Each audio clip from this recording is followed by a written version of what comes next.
Hello, folks. Happy Saturday to you and welcome to Book Chat. I am your host, author Vivian E. Moore.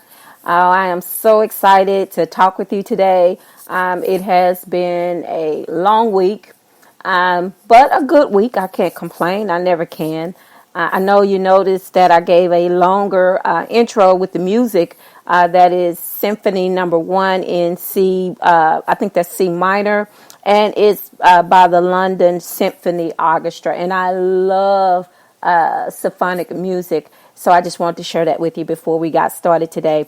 All right, so before we get to today's title and topic, I just want to give out a couple of URLs. And again, before we go there, I just hope that everybody is having a wonderful weekend. It is so beautiful outside. It's a little bit crisp, but I like it like that compared to the 70 plus degrees we've had, I think, in the past week, maybe a week and a half. And of course, you know that is not typically winter weather, even though we are here in the South. That was just a little bit warm. And of course, you know, it always generates storms. So I just had to throw that out. Now, I just want to give you the URLs. The first one, of course, is to Spreaker. And that is https://www.spreaker.com/user/author Vivian E. Moore. And of course, if you want to follow me like me on Facebook, that is https://www.fb.me/Vivian E. Moore author. And of course, if you want to check out my lovely Pinterest account, I have several boards out there, and one particular is my author board, Vivian E. Moore. That one is https://www.pinterest.com/Vivian Moore 48. And also Twitter. You can check out my Twitter page. That is https://twitter.com/God's Property 46, and Instagram, which is https://Instagram.com/God's Property 51. Currently, I am rebuilding a new website. So I'm not going to give you that web address, that URL yet, because I haven't completed it. But once it is complete, then I will give you the new URL address for that one. And I think you're really going to like it. I've worked hard on this website. It's really beautiful. And I hope you will go out and take a look at it and leave comments if you like. I would appreciate that very, very much. And if you want to send me emails, suggestions, or whatever, then you can do that at my email account, which is authorvivianemore@gmail.com. All right. So now that we have all of that out of the way, let's get to today's topic, which is, well, the title first, which is The Puzzle and the Picture. And the topic is bringing your ideas together. All right. So how many of you love to work puzzles? By show of hands, raise your hand. Okay, I can't see you, but I'm just assuming you're raising your hand. I'm going to trust that you're raising your hand. Anyway, this includes, but it's not limited to, anagrams, ciphers, crossword, word search, and jigsaw puzzles. Personally, I love them all, but my choice would be jigsaw puzzles, because to me it's like visual art. I'll dump it all out on the table, search for all the corner pieces before I begin fitting the other parts together. It always amazes me as I start to assemble the different shapes, how they all join right where they are supposed to. Before you know it, you have a perfect picture of what was once just a confusing assortment of colorful cardboard. I love puzzles with hundreds of parts because I like being challenged. Landscapes or replicas of art, masterpieces are my absolute favorites. Storytelling is it's a lot like puzzles. Sometimes it's like a jumbo edition in your mind. But the good thing is you've already seen the completed picture. Yet in reality, it's still a million bits and pieces of information that you need to string together on paper. There is a process to everything we do, and this includes writing. From concept to completion, there are simple and complex steps that takes our story from idea to reality. Whenever I begin a project, my mind is already formulating how I want to lay out the story. I develop characters, assign them names, and then place them in precarious situations, but orderly fashion in the story. Sounds super simple, right? Well, this is not always the case. Sometimes my thoughts are not always in story order, but because I've seen the entire picture before it was cut up in sections, I still know exactly where it needs to go in the story. You know, I just want to share this with you just in case you didn't know. I'm a scribbler. And basically, what that means is I am always jotting down notes. I do it quite a bit at work because, I have no control over when I will get an idea for a book or maybe a certain scene for a story that I'm working on. And I don't want to lose it, so I always write it down. I don't trust my memory for anything these days because I have so much going on to from one minute to the next, I may forget. So I jot it down so that way I don't forget. But anyway, I always have pieces of paper and my handy dandy notebook, which was given to me by a dear friend because she got tired of me writing down notes on scraps of paper, and so she gave me a notebook to notate all of my thoughts, and I do appreciate that. And she knows who she is. There are few moments when I am not in a mood to write. My mind is always in progress, especially if I'm working on a project. Since this is typically my modus operandi, I always carry paper and pen with me wherever I go, simply because I never know when an idea may present itself to me. How do I get anything else done if I'm always sleeping, eating, breathing, anything that has to do with writing, you might ask? Well, the short story is I'm a multitasker. I've said this before. I basically work around my compulsion to write. Some might argue that this is an unhealthy disorder, but I have to disagree. Yes, I am compelled to write by some force that is much bigger than me. However, it is also part of my DNA, something that was placed inside my genetic makeup before I was ever created. It is that desire to be creative. Yet, much like most things, it is controllable. And it allows me to live a somewhat normal life. Now, let's get back to the puzzle.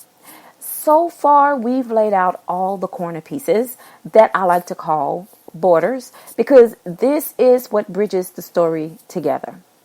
These guides give you a starting point to help contrast the rest of the story. To help construct the rest of the story from beginning to end. One by one, we test ideas, moving them around until we find the right placement. If it doesn't fit at the beginning of the story, then we move it around until it clicks into place. Often, I'll take a break just so I can see the progress. And what that is just stopping for a moment and maybe perhaps scrolling back up to where I started writing, and now read what I have so far. Now, I don't suggest doing this every single time, because if you do, then you will never, ever, ever complete your story. So I suggest doing it every once in a while, especially if you just want to look over what you have and not necessarily make any changes. I suggest whenever you're writing to hold off making any changes for a while. The editing process can come later, because when you're in the writing mode, that's what you need to do, is write. Because if you don't, you will lose your momentum, and then you'll be stuck, and then you won't know how to pick back up where you left off. So don't start editing, because that will be a continuous process, because you'll always see something that you want to go back and change. And just let that wait to the end of the story. Wear your writer's hat when you're writing, and leave all the other hats for when they come into play. But, this has proven to be quite helpful in the creative process for me, because it allows me to see what I need to do next. It doesn't matter if I've only completed about a fourth of the project. The important thing is I can see what my next move should be and the direction I need to take. I'll move from the top to the middle, trying out different pieces of the puzzle, because sometimes, honestly, I'm stumped and I don't know what I need to do to get back on the right track. Order is good, but there are exceptions to every rule. I find it helpful when my creative juices are drying up just a little, and to start them flowing again, I'll move to another section, maybe toward the end. I know you can't write an ending without finishing the beginning and the middle, but I can use the same concept, like as I did for the corners, to throw around ideas while I'm deciding how to make the other pieces of the puzzle fit. Lord forbid if I should lose any parts of the puzzle. If this happens, I'll have a story with no hope of completion. And this is why I told you that it is so important to not start editing while you are in the process of writing. This logic just flows. It just makes sense, because it's the same instance as if you did lose a piece of your puzzle. What can you do? So the best thing is to write when you are inspired to write, and then you can go back and do all the next steps that comes after that process. But anyway, be that as it may, I've gone too far to start over at this point, but I can't move forward either. In most cases, it only means something is not in the right place. Just because it fit in one area doesn't mean that it's where it belongs. So instead of disassembling a perfect story, backtrack and see where you went wrong. One clue is you have an eye where the nose should be. And in the case of writing, you left an important detail about one of the characters out. In either case, it's fixable.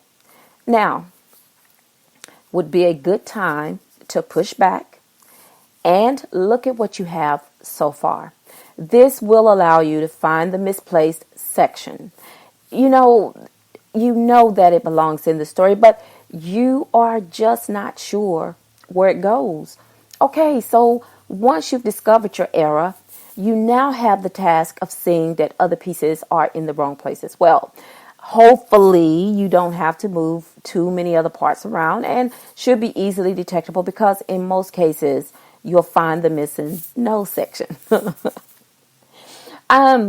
What I found when I am writing, especially if I've quote unquote painted myself into a corner, and basically what that consists of is I have come to a fork in the road where I don't know exactly where I want the story to go. And that's sort of like having missing pieces of a puzzle. It's like, all the parts are there, but it's just finding that one part to fit in that place where it's supposed to go. So that way all the other parts will fall into their respective place as well. But usually when that happens, I will go and work on something else. I will just not necessarily put the story I'm working on the back burner, which I have done that before. But then when I come back to those stories, it's like I am like 100%, in writing mode, and it's flowing, and I don't stop until I finish that story out. And if I can just use If Tomorrow Comes for an example, and I probably have told you this before, but that was one of the stories where I started writing maybe about 4 or 5 years ago, possibly even 6 years ago. I think I started writing it when I wrote Love Unrequited. Actually, I put If Tomorrow Comes to the side so I could write Love Unrequited because, as I said before, with the characters in If Tomorrow Comes, actually it was Nina. I didn't know exactly how I wanted to cast her in this story. I knew that I didn't want to cast her as someone that was weak. I wanted to make sure that this girl had some depth to her, that she had some strength and a solid foundation, because she would need that in order to pull this story off. In order to be the heroine of this story, I needed her to be just a tower of strength, if you will. And, of course, with weaknesses, but still, to come off with a positive and strong nature and character. And I think that, as I developed her as a character, I think I got her to be the person that she needs to be. And, according to all the folks who have read the book, and for those of you who have not read the book, or even purchased the book yet, it is available on Amazon. It is available on Google Play. It is available on Barnes and Noble, Kobo, Smashwords. If you want to get it on Smashwords, right now it's like 99 cents, and that's not going to last long. So I just want to let you know that. Also, and I appreciate everyone who has been leaving reviews out on the book, because that helps other people to find the book and to decide whether if they want to read it or not. And not to toot my own horn, but it is a great story. And this, of course, is book one, Requiem, and then book two, Genesis, will be out soon. So I'm already working on that one. But as I said, sometimes, you do lose bits and pieces of a story because you don't know the direction that it needs to take. And it is, like I said again, like missing pieces of a puzzle. So now that every part is where it belongs, you sit back and enjoy just staring at the fruits of your labor. And I know this sounds a lot like childbirth, doesn't it? Yeah, I think so. For me, it is just a little bit because, I began something I hope to see to completion. The puzzle and the picture are partners in every writing project. The idea is to unscramble your ideas, match the interlocking pieces, and continue placing them until the story is cohesive, accurate, and revealed in its entirety. Now that you've brought every piece of something that was a huge conundrum together, you're ready to place it on display and show the world that was once a puzzle is now a perfect picture. So I hope that that the show today has been helpful for you. I know it was short and sweet. And, that's the idea, is to keep these shows short and sweet, to hold your interest, because I feel as though if it was longer than that, you would lose something and would and not want to listen. if it's overly long, because it's not a movie of the week. It's not a theatrical production. It is a web blog, and it's just 30 minutes or less. It's like going to the cleaners, or places that say you can get this 30 minutes or less, a restaurant for a lunch order. And we like that. We want to have things because a lot of us are pressed for time. And so I appreciate you taking these few minutes out of your Saturday to listen to the show. And I, like I said, I love doing the show. So for me, this is one of my greatest joys, is to be able to, on Saturdays, sit down and chat with you about writing and being an author and things of that nature, and trying to give you useful information and tips to help you become a better writer. That is the whole reason why I do the show. And I hope that it is helping those of you who are listening. And I know again that you are listening, because every single week my stats increase. And I thank you so much for that. You just don't know how much that means to me to look at those stats and to know that you are listening to the show. Whether you're liking it or not, whether you're leaving responses or not, that doesn't matter to me. The fact that you're listening means everything to me, and I hope that you will continue to listen, and not only listen, but to share. The show is on Spreaker with other potential listeners. I would appreciate that so very much. And I just want to share with you that I do have a few things coming up. Last Sunday, I don't know if I mentioned it Saturday or not, but last Sunday I was invited to come to a book group, and I had a fantastic time. The ladies that were there, those group of ladies, were just awesome, and they made me feel welcome. They had very good questions for me. We talked about the story. We talked about things that they liked and things that they didn't like. But that's just how it should be, because no one is going to like what you do 100%. But if I had to put a grade on it, I would say that it was still 95. So that's still an A. There's still an A, and so I'm happy about that. And the room was divided. Half loved it, and half they didn't dislike the book, but they liked it in a positive way. But again, that is the privilege of reading books and deciding what you like and what you don't like. So I am a reader of books too, which the proper term for that would be bibliophile. So, and that's not a bad thing. That's a good thing. It just means people who like to read books. So I just gave you a new word. So. But, I have some more things that are coming up in the following month.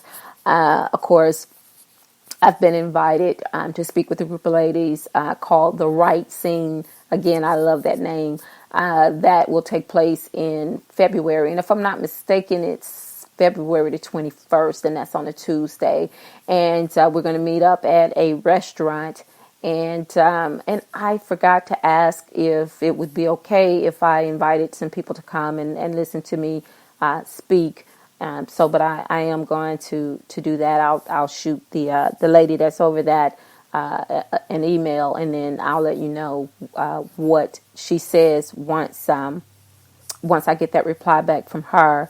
Also, I am going to be shooting a commercial with our local electric company, and so I'm looking forward to that. I'm not an upfront, in front of the camera type person. I am a behind the camera type person, but we'll see how that works out anyway. But tomorrow is, of course, Sunday, and that's worship day, and tomorrow's our family and friends day at our church. So I'm really excited about that. I have a big old pot of collard greens on right now. So that's my contribution for Sunday dinner at church tomorrow. But if you don't have a church home, And if you know someone who does go to church, just go to church with them and worship, because it helps to hear the word. You can stay at home and you can read the Bible for yourself, but it is good to get out and fellowship with like-minded individuals. So I invite you to do that. And also remember to tell someone that you love them, because tomorrow is not promised. And hopefully, if it's the Lord's will, we'll talk again next Saturday. So goodbye and God bless.